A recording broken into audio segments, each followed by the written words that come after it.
TDP నాయకులు.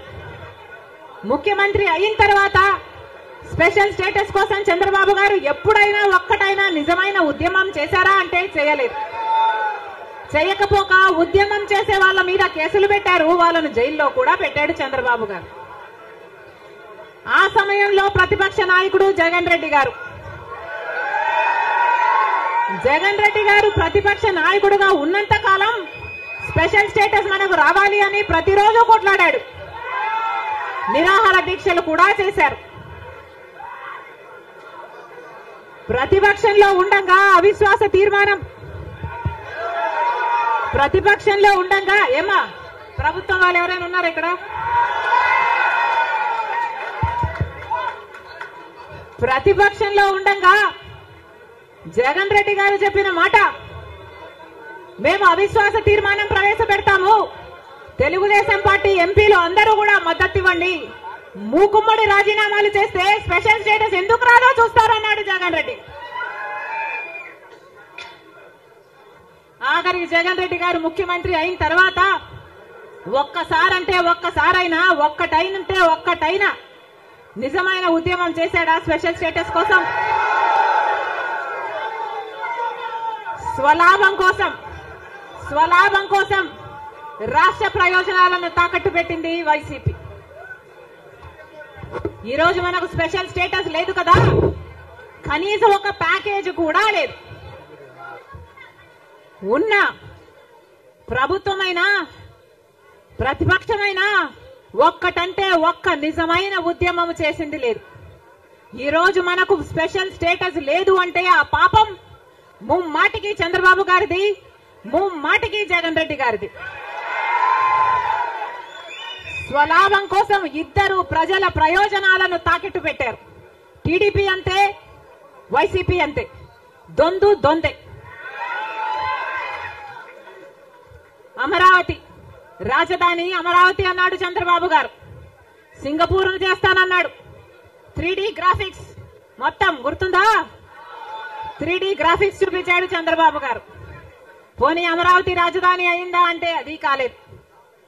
జగన్ రెడ్డి గారు వచ్చారు, ఒకటి కాదు 3 రాజధానిలు అన్నారు. పోనీ 3 రాజధానిలు అయ్యాయా అంటే ఒక్కటి కూడా లేదు.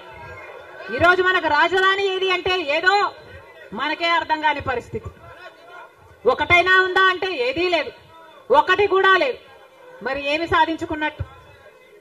పోలవరం ప్రాజెక్ట్ ఎప్పుడో 1941లో పోలవరం ప్రాజెక్టు కట్టాలనుకుంటే సాధ్యపడలేదు. ఆఖరికి రాజశేఖర్ రెడ్డి గారు ముఖ్యమంత్రి అయిన 2004లో రాజశేఖర్ రెడ్డి గారు జలయజ్ఞంలో భాగంగా పోలవరం ప్రాజెక్టును స్థాపించడం జరిగింది. రాజశేఖర్ రెడ్డి గారు ముఖ్యమంత్రిగా ఉండగా పోలవరం ప్రాజెక్టు చెందిన కుడి ఎడమ కాలువల పనులు కూడా చాలా శాతం చేశారు రాజశేఖర్ రెడ్డి గారు. మన దురదృష్టం రాజశేఖర్ రెడ్డి గారు వెళ్లిపోయారు. ఆయన చనిపోయాక మళ్ళా పోలవరం ఒక్క అడుగు కూడా ముందుకు పడలేదు. చంద్రబాబు గారు పోలవరాన్ని తాకట్టు పెట్టారు బీజేపీ దోస్తీ కోసము. ఇటు జగన్ రెడ్డి గారు బీజేపీతో దోస్తీ కోసం పోలవరాన్ని తాకట్టు పెట్టారు. అంతేకాదు బీజేపీ అధికారంలో 10 సంవత్సరానికి 2 కోట్ల ఉద్యోగాలు ఇస్తామంది బీజేపీ పార్టీ. 10 సంవత్సరాలలో ఎన్ని కోట్లు వచ్చుండాలి? 20 కోట్ల ఉద్యోగాలు వచ్చుండాలి మన దేశంలో. ఆంధ్ర రాష్ట్రానికి కనీసం 1 కోటి ఉద్యోగాలైనా ఇచ్చిందా బీజేపీ పార్టీ? పోనీ 10 లక్షల ఉద్యోగాలైనా ఇచ్చిందా బీజేపీ పార్టీ? కనీసం 1 లక్ష ఉద్యోగాలైనా వచ్చినాయా? లేదు. ఆంధ్ర రాష్ట్రంలో 1 లక్ష అంటే 1 లక్ష ఉద్యోగాలు కూడా ఇవ్వలేదు బీజేపీ పార్టీ. ఉన్నవి కూడా ఊడాయి. బీజేపీ పార్టీ ఆ రోజు చెప్పిన మాట, రైతులకి ఆదాయము డబుల్ చేస్తామన్నారు. రైతుల ఆదాయం డబుల్ చేయడం ఏమో గాని రైతులకున్న ఖర్చులు 10 ఇంతలు పెరిగాయి. ఈరోజు అప్పు లేని రైతు ఉన్నాడా? అప్పు లేని రైతు ఎవరైనా ఉన్నారా అని ఎవరిని అడిగినా లేదమ్మా అప్పుల పాలైపోయాం, రైతన్నవాడు ఆత్మహత్యలు చేసుకున్నా గాని ఎవ్వడు పట్టించుకునేవాడు లేడు. మరి ఎందుకున్నట్టు బీజేపీ పార్టీ అధికారంలో ఏం చెప్పారు? స్విస్ బ్యాంకులలో విదేశాలలో ఉన్న బ్లాక్ మనీ మొత్తము తీసుకొస్తాము, అన్ని పేదల చేతుల్లో పెడతాము అని చెప్పింది బీజేపీ పార్టీ. పెట్టారా? పేదల చేతుల్లో ఒక్క రూపాయినా పెట్టిందా బీజేపీ పార్టీ? మరి ఎందుకు నమ్మాలి బీజేపీ పార్టీని? టీడీపీ పార్టీకైనా జగన్మోహన్ రెడ్డికైనా ఎందుకు చెయ్యాలి బీజేపీ పార్టీతో దోస్తి? ఎందుకు వాళ్ళ ఎమ్మెల్యేలు, ఎంపీలు, రాజ్యసభ ఎంపీలతో సహా బీజేపీ పార్టీ తొత్తుల్లాగా ఎందుకు మారారు? టీడీపీ పార్టీ అయినా వైసీపీ పార్టీ అయినా ఇద్దరూ కలుపుకుంటే వాళ్లకు చెందిన ఎంపీలు, లోక్సభ ఎంపీలు 25 మంది, ఆంధ్ర రాష్ట్రానికి చెందిన ఎంపీలు 25 మంది, 22 మంది వైసీపీ అయితే 3 తెలుగుదేశం పార్టీ. కానీ మొత్తం 25 మంది ఎంపీలు బీజేపీ పార్టీ చేతుల్లో ఉన్నారు.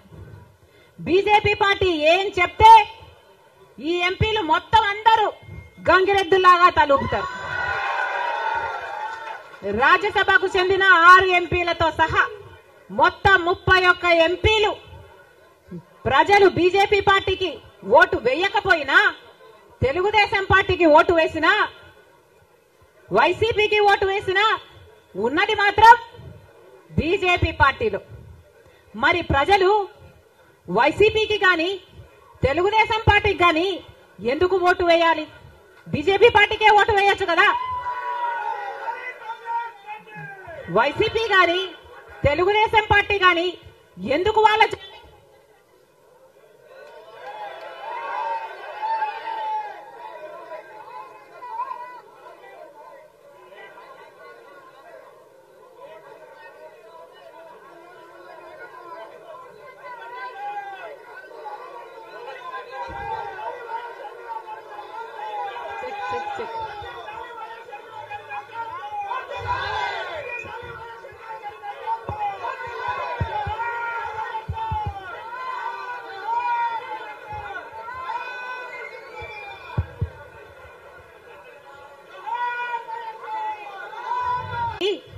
బీజేపీ పార్టీకి అమ్ముడు పోవడానికి వైసీపీ పార్టీ నుంచి ఎందుకు పోటీ నిలబెట్టారు?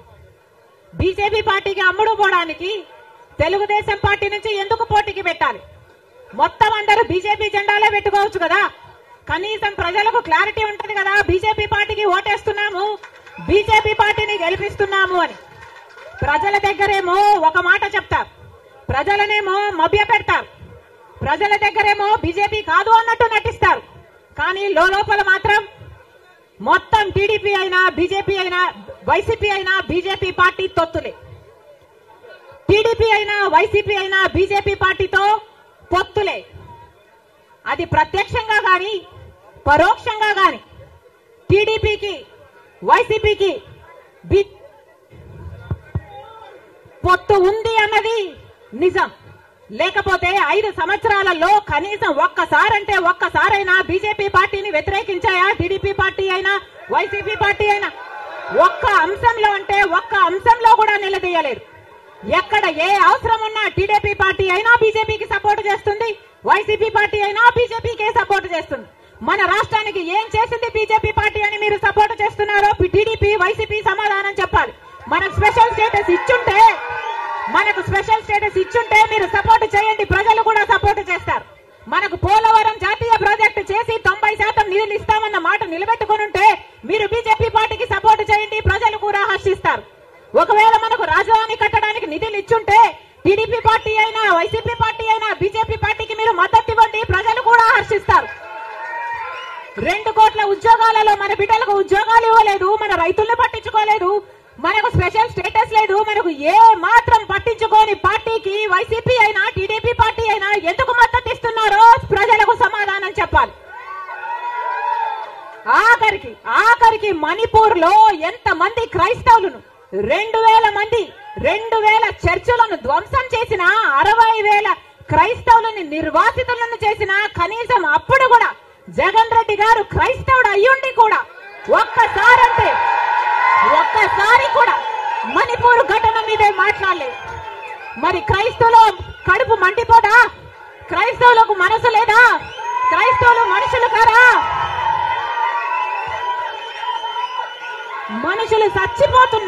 మనుషులు చచ్చిపోతున్నా మీరు పట్టించుకోకుండా బీజేపీకి మద్దతు ఇస్తున్నారంటే మీరు మనుషులు అవునా కాదా? టీడీపీ పార్టీ, జగన్ రెడ్డి గారు, చంద్రబాబు గారు సమాధానం చెప్పాలి, ప్రజలకు సమాధానం చెప్పాలి. మళ్ళీ చెప్తున్నాం, ఆంధ్ర రాష్ట్రంలో ప్రజలందరినీ హెచ్చరిస్తున్నాం. బీజేపీ పార్టీకి, టీడీపీ పార్టీకి, వైసీపీ పార్టీకి పొత్తులు ఉన్నాయి. అవి మన కంటికి కనిపించినా కనిపించకపోయినా పొత్తులు ఉన్నాయి. గత 5 సంవత్సరాలుగా చూశాం. టీడీపీ ఎంపీలైనా, వైసీపీ ఎంపీలైనా బీజేపీకే మద్దతు ఇచ్చాయి. ప్రతి అంశంలో వాళ్ళ పక్కన నిలబడ్డారు. ఆఖరికి మణిపూర్ అంశంతో సహా బీజేపీ పార్టీకి తెలుగుదేశం పార్టీ, వైసీపీ పార్టీ మద్దతు ఇచ్చిన మాట వాస్తవం. మళ్ళీ ఆంధ్ర రాష్ట్ర ప్రజలు వైసీపీకి ఓటేసినా అది బీజేపీకే పడుతుంది. మళ్ళీ ఆంధ్ర రాష్ట్రంలో టీడీపీకి ఓటేసినా అది మళ్ళీ బీజేపీకే పడుతుంది.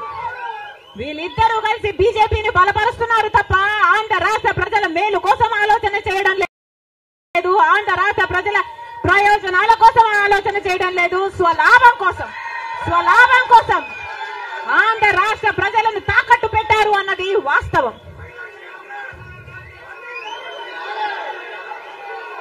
మళ్ళీ చెప్తున్నాం, రాజశేఖర్ రెడ్డి గారు బీజేపీ పార్టీకి వ్యతిరేకి. రాజశేఖర్ రెడ్డి గారు పార్టీ కాబట్టి ఒక మతాన్ని రెచ్చగొట్టారు, ఇంకో మతాన్ని అవమానిస్తారు. ఇదే బీజేపీ పార్టీకి తెలిసిన రాజకీయం. మతం పేరుతో చిచ్చు పెట్టాలి, ఆ మంటలో వీళ్ళు చలి కాచుకోవాలి. ఇదే బీజేపీకి తెలిసిన మంత్రం.